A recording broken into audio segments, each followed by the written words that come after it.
દર્શક મિત્રો, મહામંથન મંતવ્ય ન્યૂઝમાં આપનું સ્વાગત છે। જિગીશા પટેલ આ વખતે ગોંડલના રાજકારણમાં વન મેન આર્મી તરીકે કામ કરી રહ્યા છે।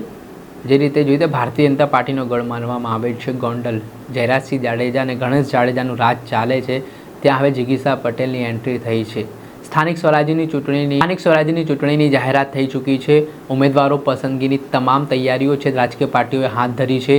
ત્યારે કોંગ્રેસ અને આમ આદમી પાર્ટીએ ઉમેદવારો જાહેર કર્યા છે। જો કે ભારતીય જનતા પાર્ટી હજી પણ વેઇટ એન્ડ વોચ કરતી જોવા મળી રહી છે। તમામ રાજકીય પાર્ટીઓમાં ટિકિટો માટે લાઈનો લાગી છે। આયારામ ગયારામ જેવી સ્થિતિ પણ જોવા મળી રહી છે।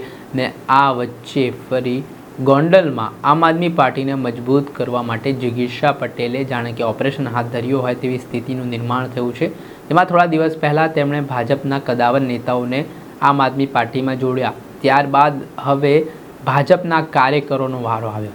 150થી વધારે ભાજપના કાર્યકરોને જિગીશા પટેલનો દાવો છે કે તેમણે આમ આદમી પાર્ટીમાં જોડ્યા છે અને દ્રશ્ય પણ સામે આવ્યા છે। ત્યારે આ ચૂંટણીનો જંગ ખૂબ જ રસપ્રદ અને રોમાંચક બની ગયો હોય તેવું કહેવાય રહ્યું છે।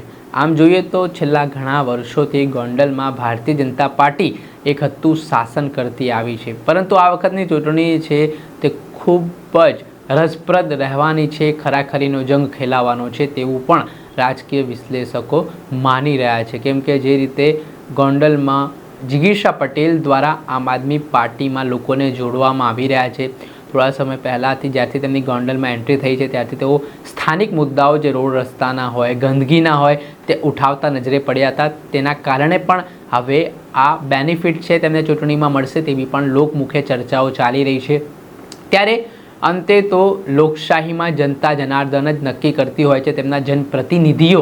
ત્યારે હવે જોવાનું એ રહ્યું કે ગોંડલમાં આ વખતે શું નવા જૂની જોવા મળે છે, પરિવર્તન આવે છે કે પછી પુનરાવર્તન થાય છે, તે તમામ બાબતો ગોંડલની જનતાના મિજાજ ઉપર નક્કી કરે છે। પણ અત્યારે જે પરિસ્થિતિ છે તે મુજબ આયારામ ગયારામની પરિસ્થિતિના કારણે આમ આદમી પાર્ટીએ ત્યાં ગુમાવવાનું કાંઈ નહોતું, પણ હાલ જે લોકો જોડાઈ રહ્યા છે ત્યારે આમ આદમી પાર્ટી માટે ખૂબ મોટો ફાયદો મનાઈ રહ્યો છે। દર્શક મિત્રો, આવા જ વિડીયો જોવા માટે મહામંથન મંતવ્ય ન્યૂઝ જોતા રહો।